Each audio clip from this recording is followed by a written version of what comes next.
ଶ୍ରୀ ଜଗନ୍ନାଥ ହର ହର ଶମ୍ଭୁ। ଆଜି ଆମେ ଆଲୋଚନା କରିବା ହନୁମାନ ଜୟନ୍ତୀ ବିଷୟରେ।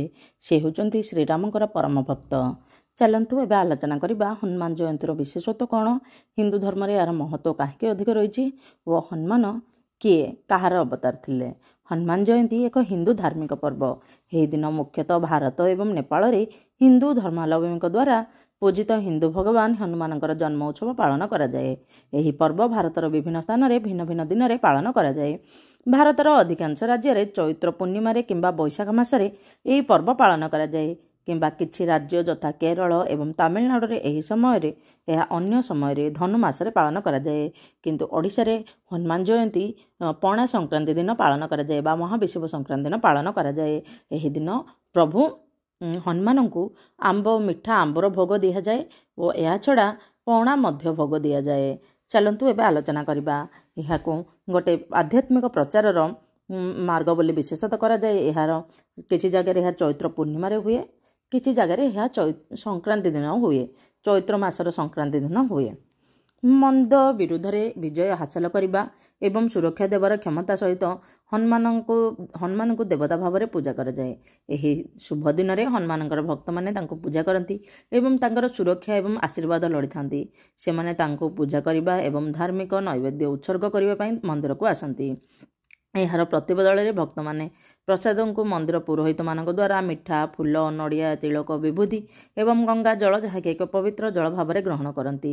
ଲୋକମାନେ ଏହି ଦିନ ହନୁମାନ ଚାଳିଶା ଭଳି ବିଭିନ୍ନ ଭକ୍ତି ଗୀତ ଏବଂ ପ୍ରାର୍ଥନା କରି ରାମାୟଣ ଏବଂ ମହାଭାରତ ଆଦି ପବିତ୍ର ଶାସ୍ତ୍ର ପଢ଼ି ପୂଜା କରନ୍ତି। ଆପଣ ହନୁମାନ ଜୟନ୍ତୀ ଦିନ ନିଶ୍ଚିତ ଭାବରେ ରାମଚରିତ ମାନସ ପାଠ କରିବେ। ହନୁମାନ ଜୟନ୍ତୀ ଦିନ ହନୁମାନ ଚାଳିଶା କିମ୍ବା ବଜରଙ୍ଗ ବାଣ ପାଠ କରିବା ବ୍ୟତୀତ ଏହାଠୁ ବହୁତ ଉଚ୍ଚରେ ଅଛି ରାମଚରିତ ମାନସ ପାଠ କରିବା। ରାମକୁ ଯିଏ ଭକ୍ତି କରନ୍ତି ଅଟୋମେଟିକ୍ ଆମର ପ୍ରଭୁ ହନୁମାନଙ୍କର ଆଶୀର୍ବାଦ ତାଙ୍କ ଉପରେ ଥାଏ। ହନୁମାନ ହେଉଛନ୍ତି 12 ରୁଦ୍ରମାନଙ୍କ ଅବତାର ମଧ୍ୟରୁ ଗୋଟିଏ। ସେ ପ୍ରଭୁ ଶିବ ଶଙ୍କରଙ୍କର ଅବତାର ବୋଲି ମଧ୍ୟ ବିଶ୍ୱାସ କରାଯାଏ। ହନୁମାନ ରାମଙ୍କର ଜଣେ ଭକ୍ତ, ପ୍ରଚଣ୍ଡ ଭକ୍ତ ଏବଂ ରାମଙ୍କ ପ୍ରତି ତାଙ୍କର ଅବିସ୍ମରଣୀୟ ଭକ୍ତି ପାଇଁ ବେଶ ଜଣାଶୁଣା। ହିନ୍ଦୁ ପୁରାଣ ମତେ ହନୁମାନ ଶକ୍ତିର ପ୍ରତୀକ।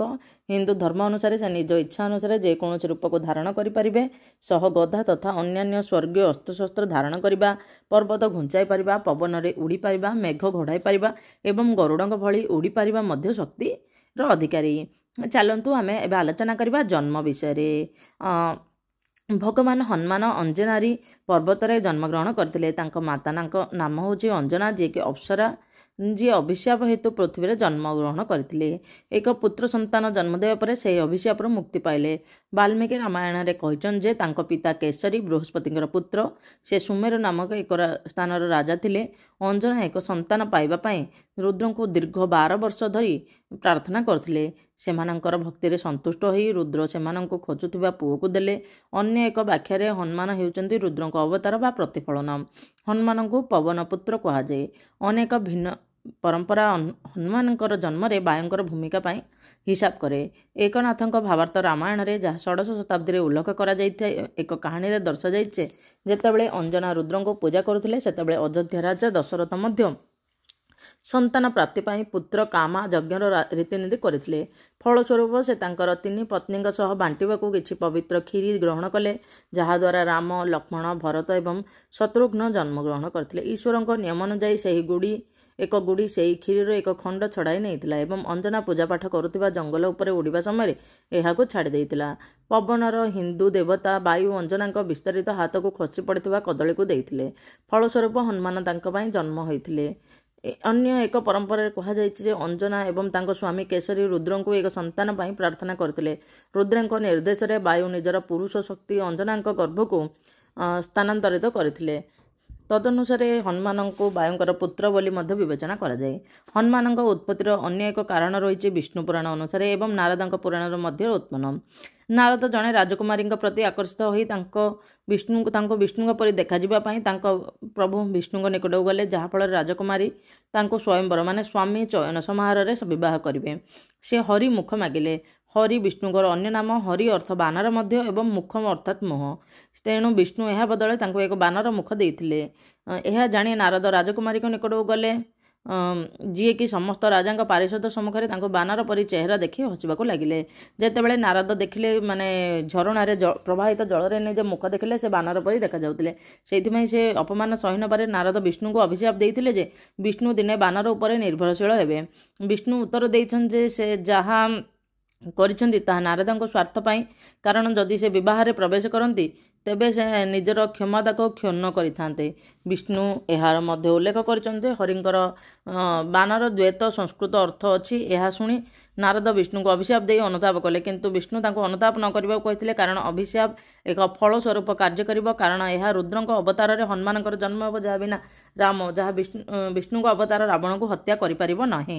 ଏହାକୁ ମଧ୍ୟ କହିଥିଲେ କି ନାରଦଙ୍କୁ କହିଥିଲେ କି ଆପଣ ଯଦି ବିବାହ କରିଥାନ୍ତେ ଆପଣଙ୍କର ଏ ଯେଉଁ ତପସ୍ୟାର ଫଳ ଆପଣଙ୍କର କ୍ଷୁର୍ଣ୍ଣ ହୋଇଥାନ୍ତା, ସେଇଥିପାଇଁ ମୁଁ ଏପରି କରିଥିଲି।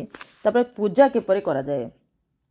ଭକ୍ତମାନେ ମନ୍ଦିର ପ୍ରଦର୍ଶନ କରନ୍ତି ଏବଂ ହନୁମାନଙ୍କ ମୂର୍ତ୍ତିରୁ ସେମାନଙ୍କ କପାଳରେ ସିନ୍ଦୁର ତିଳକ ଲଗାନ୍ତି। କିମ୍ବଦନ୍ତୀ ଅନୁଯାୟୀ ଯେତେବେଳେ ଭଗବାନ ହନୁମାନ ମାତା ସୀତାଙ୍କୁ ତାଙ୍କ କପାଳରେ ସିନ୍ଦୁର ପ୍ରୟୋଗ କରିବାର ଦେଖିଥିଲେ ସେତେବେଳେ ସେ ତାଙ୍କୁ ପ୍ରଶ୍ନ କରିଥିଲେ ଏବଂ ସେ ଉତ୍ତର ଦେଇଥିଲେ ଯେ ଏହା କରିବା ପାଇଁ ତାଙ୍କ ସ୍ୱାମୀ ପ୍ରଭୁ ଶ୍ରୀରାମଙ୍କ ପାଇଁ ଏକ ଦୀର୍ଘ ଜୀବନ ନିଶ୍ଚିତ କରିବ। ଏହାପରେ ଭଗବାନ ହନୁମାନ ତାଙ୍କ ଶରୀରକୁ ସିନ୍ଦୁର ସହ ଘଷିବାକୁ ଲାଗିଲେ, ଯାହାଫଳରେ ଭଗବାନ ଶ୍ରୀରାମଙ୍କର ଅମରତାକୁ ନିଶ୍ଚିତ କଲେ। ହନୁମାନ ଜନ୍ମୋତ୍ସବ ସାଧକମାନେ ଉପବାସ କରନ୍ତି ଏବଂ ବିଶେଷ ପୂଜା ପୃଥ୍ୱୀ ଏବଂ ଅନୁଷ୍ଠାନ ଅର୍ଥାତ୍ ଶ୍ରୀ ରାମଚରିତ ନନ୍ଦ ଅଖଣ୍ଡ ପୃଥ୍ୱୀ, ଶ୍ରୀମଦ୍ ଭାଗବତ ଗୀତା ପୃଥ୍ୱୀ, ଶ୍ରୀମଦ୍ ଭାଗବତ ପୁରାଣ ପୋଥି, ଶ୍ରୀମଦ୍ ବିଷ୍ଣୁ ପୁରାଣ ପ୍ରଥା ଏବଂ ବିଷ୍ଣୁ ସହସ୍ରନାମ ରାମ ନାମ ମନ୍ତ୍ର ଆଶ୍ରମ ସହିତ ଭଗବାନ ବିଷ୍ଣୁଙ୍କ ଅଭିଷେକ। ଏହି ଦିନ ଅଧିକାଂଶ ହିନ୍ଦୁ ମନ୍ଦିରରେ ଆଧ୍ୟାତ୍ମିକ ଆଲୋଚନା ଆୟୋଜିତ ହୋଇଥାଏ। ପ୍ରଭୁ ହନୁମାନ ସମସ୍ତରେ ସର୍ବାଧିକ ଶକ୍ତିଶାଳୀ ଭାବରେ ବିଚାର କରାଯାଏ। ଏହି ସମୟରେ ଏହି ଦିନ ବିଭିନ୍ନ ଜାଗାରେ ଭୋଜି ଭାତର ମଧ୍ୟ ଆୟୋଜନ ହୋଇଯାଏ, କାରଣ ଭଗବାନଙ୍କର ହନୁମାନଙ୍କର ଜନ୍ମଦିନ। ହନୁମାନଙ୍କ ଜନ୍ମଦିନ ଅବସରରେ ତାଙ୍କୁ ମିଠା ଆମ୍ବର ଭୋଗ ଦିଆଯାଏ, କାରଣ ବିଶ୍ୱାସ ଅଛି ହନୁମାନ ପ୍ରଭୁ ଶ୍ରୀଲଙ୍କାରୁ ଆମ୍ବ ପ୍ରଥମ ଥର ମାନେ ଭାରତକୁ ଆଣିଥିଲେ। ସେଇଥିପାଇଁ ଏହି ଦିନ ପଣା ଓ ଆମ୍ବ ଭୋଗ ପ୍ରଭୁଙ୍କୁ ଦିଆଯାଏ।